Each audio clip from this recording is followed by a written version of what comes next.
Welcome friends. आज की video में हम बात करेंगे आर&डी डिपार्टमेंट क्या होता है और एग्जैक्टली इस डिपार्टमेंट में करते क्या हैं और इसमें जॉब करने के लिए क्या क्वालिफिकेशन होनी चाहिए। These questions will be cover in this video, तो वीडियो को शुरू से लेकर लास्ट तक ज़रूर देखिए।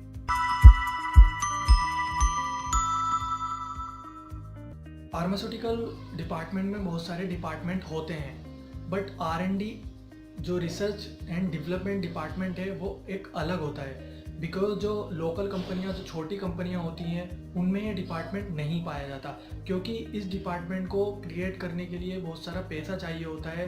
वो जो छोटी कंपनियां होती हैं वो उनके पास इतना ज़्यादा पैसा नहीं होता है कि वो आर&डी डिपार्टमेंट कर लगा सकें। और जो बड़ी कंपनियां होती हैं जैसे रैनबैक्सी, सिप्ला और डॉक्टर रेड्डी कंपनियां, ये बड़ी कंपनियां जो होती हैं उनमें आर&डी डिपार्टमेंट एक अलग से डिपार्टमेंट होता है। आखिरकार इस डिपार्टमेंट में होता क्या है, तो दोस्तों इस डिपार्टमेंट में कोई रिसर्च होती है, कोई इनोवेशंस होते हैं, या कोई जो ड्रग है, जो प्रेजेंट में ड्रग चल रही है उसमें ही मॉडिफिकेशंस करके न्यू ड्रग बनाते हैं और उसको मार्केट में ले जाता है। तो दोस्तों इसमें आपने देखा होगा किसी को क्रोनिक डिजीज हो जाती है, जैसे डायबिटीज़ है, टीवी है, कैंसर है। कैंसर वगैरह में जो प्रैक्टिशनर होता है, जो डॉक्टर होता है, तो वो एक ड्रग नहीं देता है, वो उनको चेंज करता रहता है। बिकॉज ड्रग क्या करती है, जो हमारी बॉडी क्या करती है, इंटरेक्ट करके ड्रग रेसिस्टेंट हो जाता है उसमें। अगर ड्रग रेसिस्टेंट होता है तो जो हम एक ड्रग अगर हम चलाते हैं तो उसमें कोई असर नहीं होता है। जैसे अगर कोई ड्रग, डायबिटीज़ का पेशेंट है, अगर कोई वो लगातार ड्रग खाते रहता है, अगर वो एक ड्रग खा रहा है तो उसमें वो ड्रग बॉडी के ऊपर काम करना बंद कर देते हैं। तो क्या डॉक्टर क्या करता है, उसमें वो चेंज कर देता है। तो इसमें आर&डी डिपार्टमेंट में यही होता है। वो भी क्या करते हैं, ड्रग को मॉडिफाई करते रहते हैं ताकि जो डिजीज़ है, जो हमारी कंडीशन है, वो भी इवेलुएट हो सके, सही हो सके।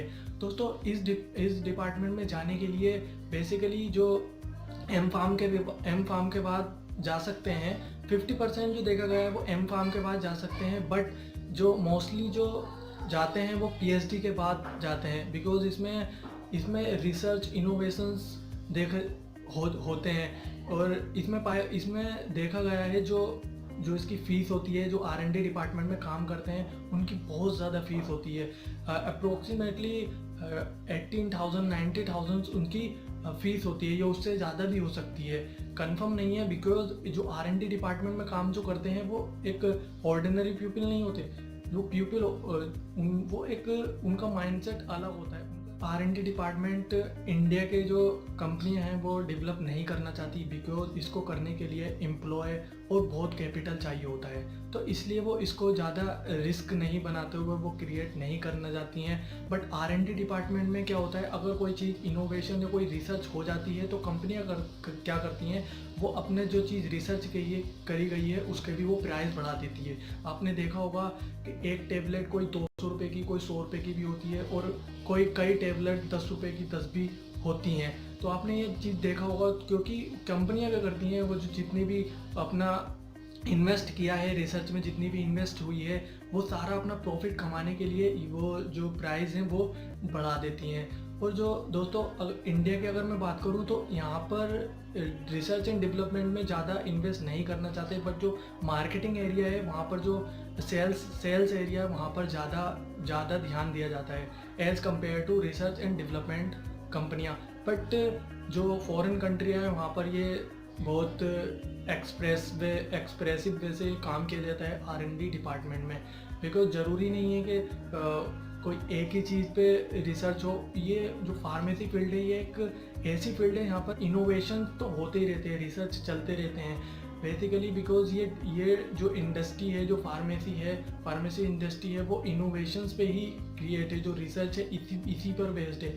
अगर कोई चीज़ अगर आप मान लो किसी ने कोई एक ड्रग बनाई, अगर वो बैठ जाए तो कोई उसका है ही नहीं, मतलब सोचे कि भाई अब एक ड्रग की खोज कर ली, अब हो गया, नहीं।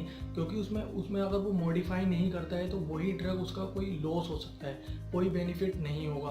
तो दोस्तों आई होप आपको समझ में आ गया होगा। तो थैंक यू, कीप वॉचिंग। तो दोस्तों आपने देखा होगा रिसेंटली जो कोरोना वायरस का कहर चल रहा है, आपने देखा होगा जितनी भी चीन में इतनी डेथ हो चुकी हैं, और जो उसकी अब जो कोरोना वायरस के ऊपर अब रिसेंटली जो डेवलपमेंट जो रिसर्चें हो रही हैं, वो क्या होता है, वो R&D डिपार्टमेंट में ही होता है। ये सारी चीज़ें R&D डिपार्टमेंट में होता है। अगर कोई इसकी वैक्सीन या कोई इसकी थेरेपेटिक देखने को मिलेगी, वो R&D डिपार्टमेंट में ही होगी। उसके बाद ये मार्केट में उतरेगा, बिल्कुल प्रॉपर रिसर्च कर प्रॉपर उसका डोजेस, प्रॉपर उसकी इन्वेस्टिगेशंस कर जितनी सब पूरा टोटल क्राइटेरिया जो डोजेस का है, जो वैक्सीन है या कुछ भी है जो कोरोना वायरस को किल कर सके, और ये चीज़ें देखने को मिलती हैं। और इसीलिए ही R&D department is the most department होता है।